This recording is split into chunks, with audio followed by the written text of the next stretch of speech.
Production funding for Behind the Headlines is made possible in part by the WKNO Production Fund, the WKNO Endowment Fund, and by viewers like you. Thank you. The Superintendent of Memphis Shelby County Schools, Marie Feagins, tonight on Behind the Headlines.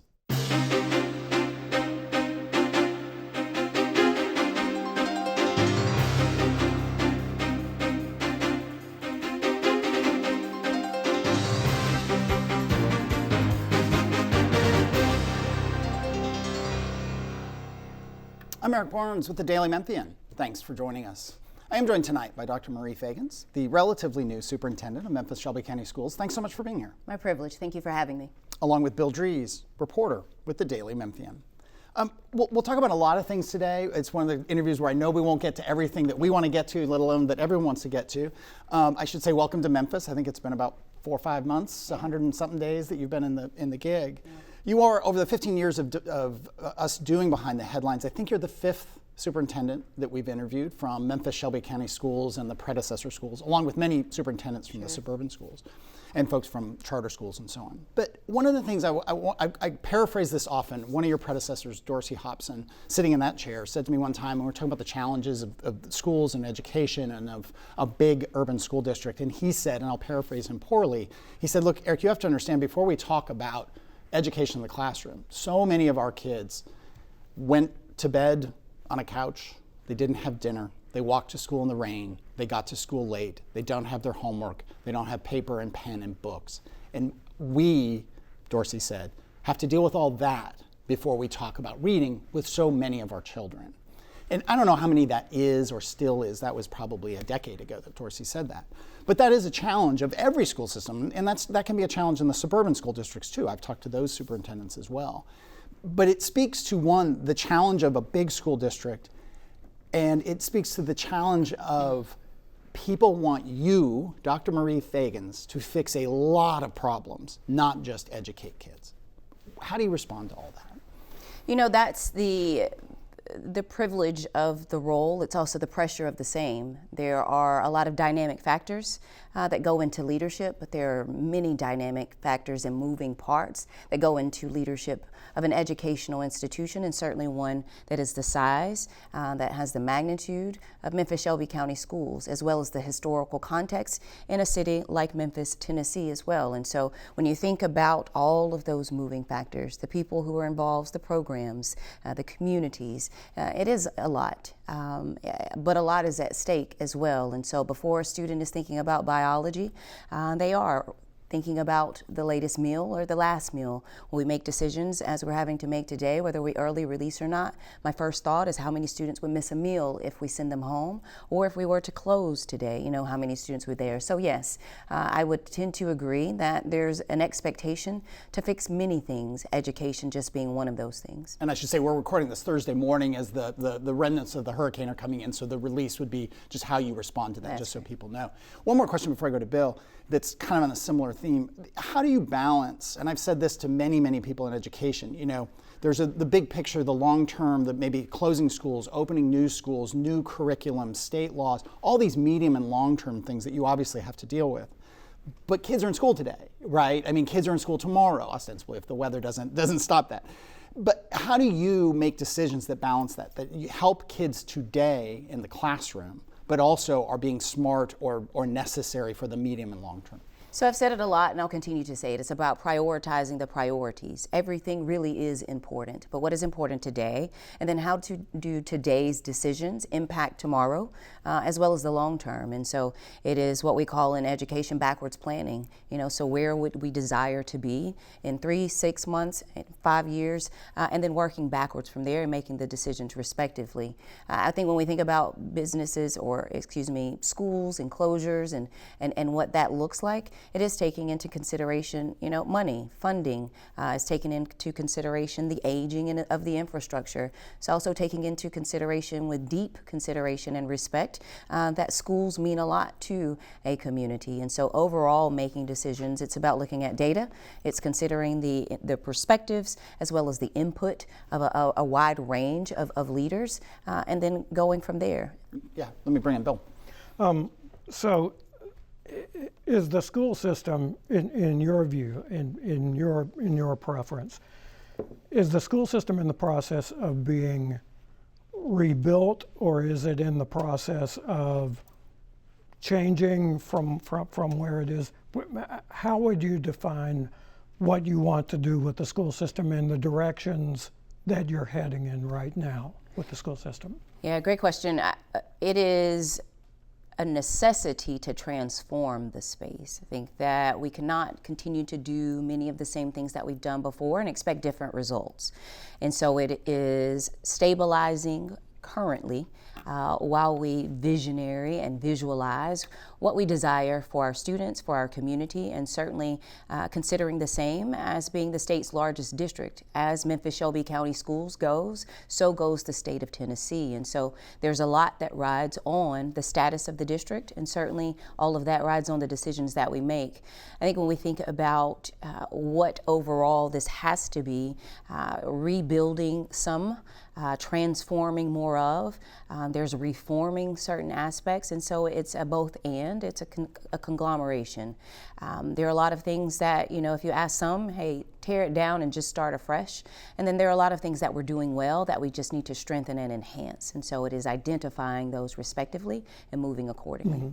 Mm-hmm. And it's also pretty complex because, as Eric said, you have children who come every day to that school system, and it seems to me that you've outlined the need to work on several different levels on this, work on the everyday and also work on the long-range view of it.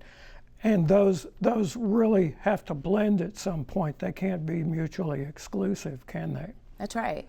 There's a business aspect to this, right? We are in the business of people, but there are business processes and systems and practices that make all of this work or not work. And so there's the consideration of the people and doing what's best for the people, but also understanding that this is a business.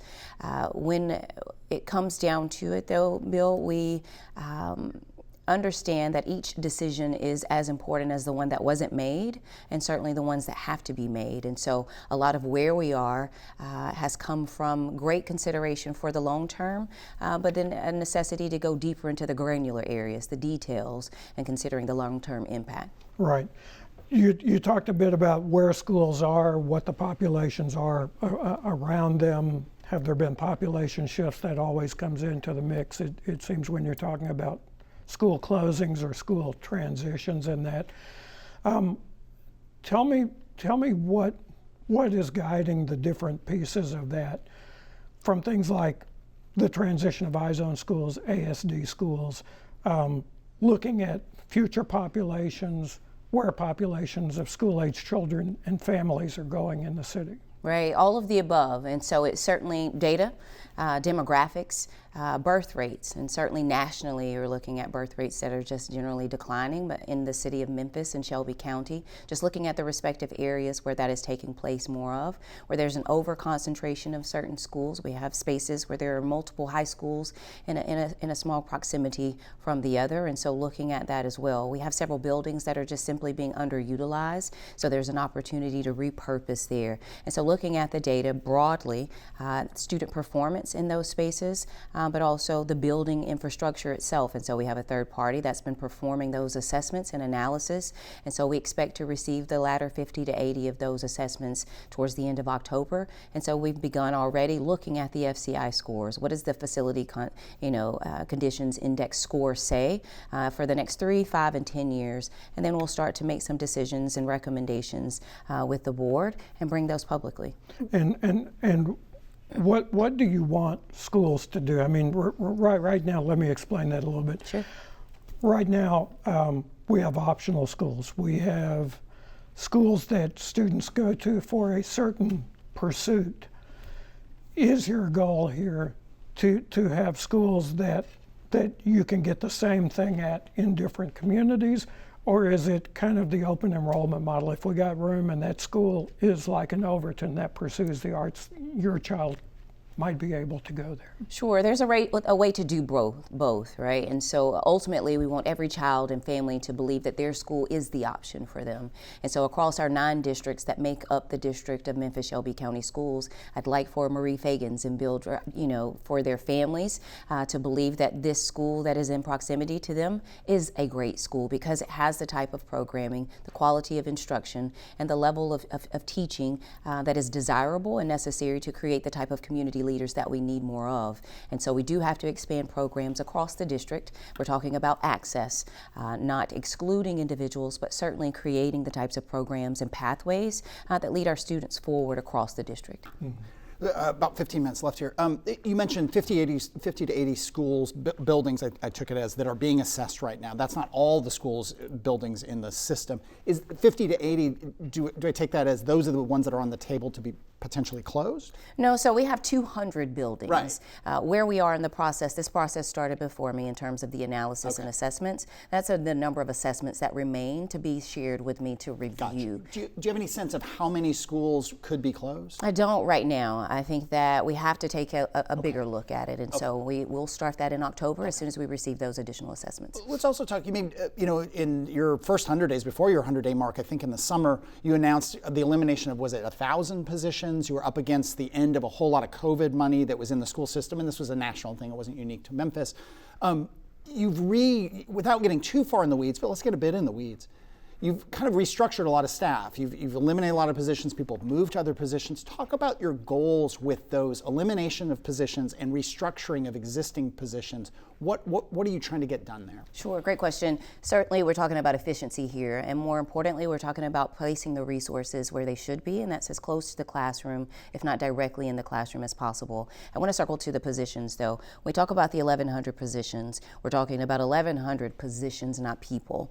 And so nearly 600 of those were vacancies. So the remaining 500 or so, we're talking about nearly 200 plus that were teachers who didn't fulfill the requirements based on the state's criteria for their 3 years to finish the pathway to become a licensed teacher.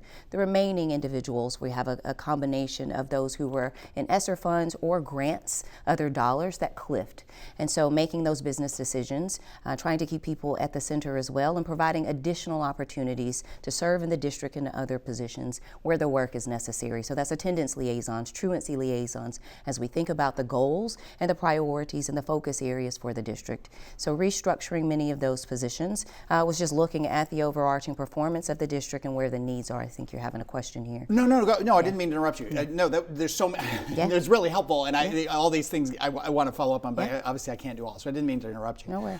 One thing you mentioned was the 3 years, the 200 positions where they hadn't fulfilled. Is that they should have not been teachers, or is that a normal process that a certain number of teachers in training don't make it and are released? Yeah, so it's a great opportunity in the field of education for those who are outside of the field and have an interest and aspire to become a teacher.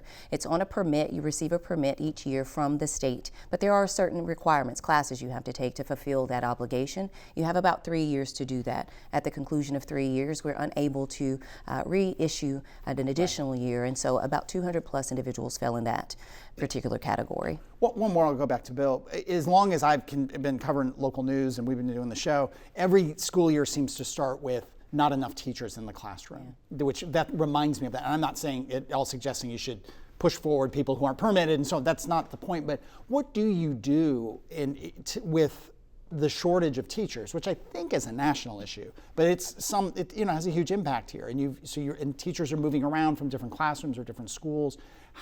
You go to substitute teachers, you go to outside services, you put more kids in a single classroom. How do you deal with the teacher shortage? Sure, it's certainly a national issue. Several 100,000 teachers left the field at the onset of the pandemic and COVID, and so that is just not something we will be able to replace in the next 3 to 5 years. It's also a general lack of respect for the field, and so we're working on trying to improve just the narrative and the appeal around being an educator again. It used to be highly respected. I think when we think about where we are, Memphis Shelby County Schools. Certainly we do have several vacancies that exist.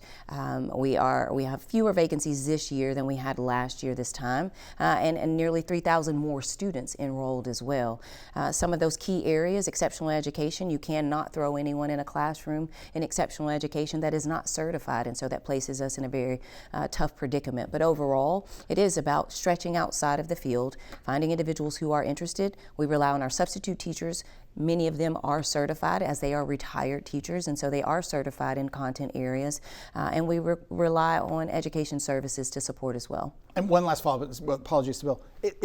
In terms of teachers and the shortage, that has put pressure on pay. You talk about this being a business. People are not volunteering to be teachers. They want to be paid. Give or take, I mean, what is a starting salary? That's not a fair question, but give or take what a starting salary is and what a 5, 10, 15, 20-year teacher makes in the Memphis Shelby County school system. Yeah, so compensation has been the opportunity for Memphis Shelby County Schools. Several teachers mentioned that it's been a long time since they've seen an increase. So now we are the highest paid in the state. I think as we think about moving along the salary, the continuum, we were able to add an additional $3,000 for those who were serving 25 years or more as we continue to build and do better in that regard. Compensation is important. I don't know that we can ever pay an educator what they're truly worth and valued, especially for the level and the magnitude of work that is done, but it is an area that we continue to have conversations with both of our teacher associations about. Bill. I'm interested in your perspective on what we saw before the pandemic nationally, and that was this school system, and certainly many other school systems, saw an influx of teachers from programs like Teach for America. Memphis Teacher Residency here was another of them. How do you think those programs worked? Yeah, Memphis Teacher Residency has contributed to Memphis Shelby County Schools, having several additional teachers. So very thankful for our partnership there, budding, and it continues to expand.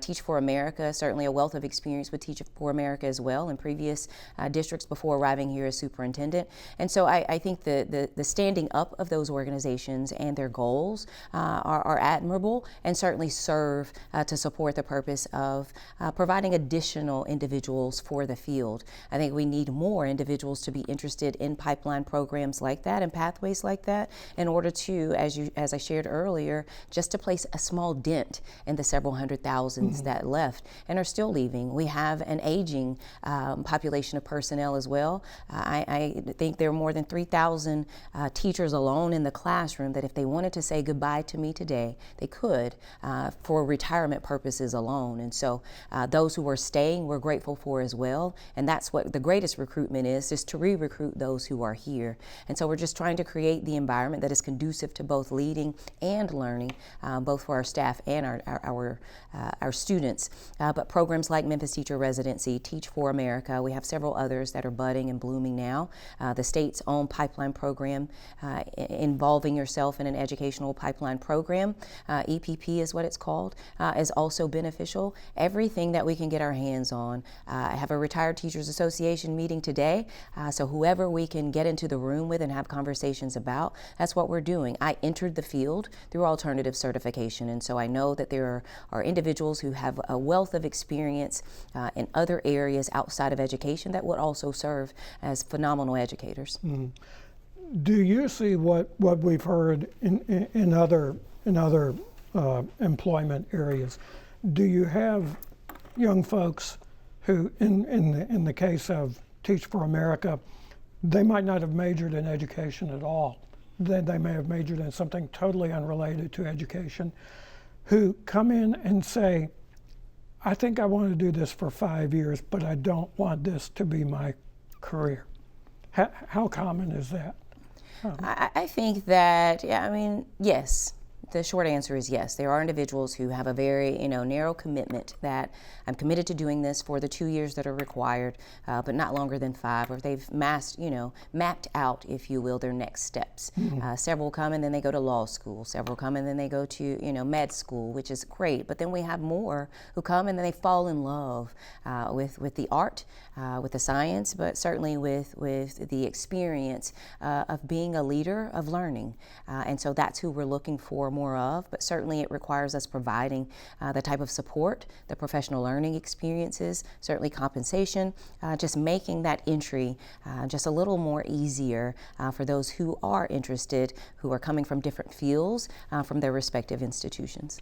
What do you think about advanced placement courses? Do we have enough of them, and do we have enough of them at enough schools across the system? I think that our offerings can always serve to expand. I think our thought process around who should be taking advanced placement programs or courses also stands to have the most improvement, right? Who we think should and who qualifies for. As a principal, I placed all of my sophomores into AP courses, and you teach up and you coach up. That's how you provide the level of access and the type of learning that is necessary to prepare our youngest leaders to accelerate in many areas, but certainly to perform on and above levels. We're talking about competing not just with Memphis Shelby County school students and not just students in the region, but we're talking nationally and internationally. And in that regard, we're severely behind. And so our access to advanced programs requires certainly us providing the professional learning and opportunities for our teachers to receive the training in that regard. And it certainly requires us looking deeper at our master schedules across each of our middle and high schools, and certainly thinking more innovatively. How soon can we introduce a student to an advanced class, an honors class? That's as early as 6th and 7th grade, and that's how you shift the trajectory of learning for our students. To what extent does the system do dual enrollment? Kids who are in Memphis Shelby County School, high school kids, but also doing college courses at U of M or other schools. Is that a program that you'd like to see expanded and so on? Absolutely. With all of our local colleges and universities, and those are the conversations that I've been having with presidents, and certainly that my team has been having with their representatives as well, maintaining what we have, but certainly strengthening and expanding in areas that interest our students. But certainly it's the caliber of learning that takes place on campus, being immersed in that environment that levels up the performance for our students. With 4 minutes here, we're going to go through a bunch of stuff that we could do whole shows on. So we'll touch on, and we have written about extensively at the Daily Memphian, and others have too. But I want to touch on chronic absenteeism. It was obviously exploded during the pandemic. In 2022-23, it was about 28% of students in the Memphis Shelby County schools who missed 18 or more days. The numbers are very high around the country. But it's not coming back. We're some years removed from COVID. What can you do to get kids in school more? Because nothing you're talking about matters, right, if those kids aren't in school. That's absolutely correct. Eric, we did a Hey Neighbor. We knocked on doors. We went to find. I did. And it took the team, and we knocked on doors for students who haven't shown up yet. And there are several students who have not been in school since the pandemic. There are several students who didn't know that we had started school, and so there are several families that lacked resources. And so it's really strengthening our relationships with our families. And does that go on a regular basis? I mean, that throughout the year that people are doing like little physical visits and outreach to families and students? Absolutely. We will continue. We were missing more than 2,000 students as of August the 16th. As of today, we're short around 800 or so, and so it is working. We'll continue to do the same. This was all done before you took over, so I want to be fair about this, but there was a pretty damning report about preschool Head Start, a federally funded program, some $30 million. It's a 5-year program that the Memphis Shelby County Schools got 5 years ago. Memphis Shelby County Schools has lost that contract, may reapply. It lost the contract because of deficiencies, hitting, kicking, some really obviously awful behavior on the part of instructors. Do you expect that the school system will reapply? That would, I think, take place this fall, and you'd find out in June, July if you were going to get that contract again, or are you going to walk away from the Head Start program and let someone else do it? No, we will reapply. We have taken the steps and continue to take the steps as I've reviewed and analyzed the scenarios, many of them incredibly unfortunate, but taking the steps, placing the protocols and systems in place, the training that is necessary, doing all that was required and a little bit more, but we will reapply. The legislature is they're not in session yet, they'll go in session in January, but they do a lot of work in the off season, has a huge influence on the policies and the funding of all the school systems in the state. Vouchers is very much on the table. What do you want to see from the legislature? This will be your first legislative session as the school here. What do you want to see from the legislature? What do you not want to see from the legislature? I think overall we want to see what's best for kids. I think that looks very different in many different spaces, including across our schools. The many dynamic factors that I mentioned earlier that to consider. We haven't had our conversation in depth yet as a board and a governance team about what our legislative agenda we'd like to actually, for it to consist of and really approach. I think overall, when we think about anything that takes away funding from public schools, we certainly would not be for. That would include vouchers. That would include vouchers. I've had conversations with a few legislators and just shared, as I think about the components and the areas that vouchers serve to speak to, those same considerations could be given for public institutions as well. People said that's been a pushback on charter schools. Memphis has had a lot of charter schools for, I think, 2 decades now, but that charter schools take money from the system. Are you pro-charter school, against charter school, or is it case by case? I'm deeply collaborative into ensuring that every space where students are served, excellence should be there. I've worked with the charter schools. I meet with them. I huddle with them. They're included in all of our meetings. Wherever there are students, there's excellence. I don't know about the concept of taking away funds. I do know we pass through those funds, and so certainly that is the case. But anything that we advocate for, we want it to benefit all of our students. That is all the time. I could do 26 more minutes, but I'm sure we both have many more questions. We really appreciate you being here. We'd love to have you back as you kind of get into the job and are making decisions, and appreciate it very much. Thanks so much for being here. Thank you both.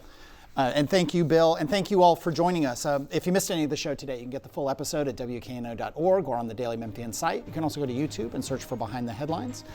Coming up in the next few weeks, we've got Bakari Malden, the CEO of MATA, interim CEO of MATA, and their challenges. Paul Young is coming on, the mayor of Memphis, in about a month. And we recently had Doug McGowan, Protect Our Aquifer, talking about MLGW, water, XAI, and so on. All those are available at WKNO.org. Thanks very much, and we'll see you next week.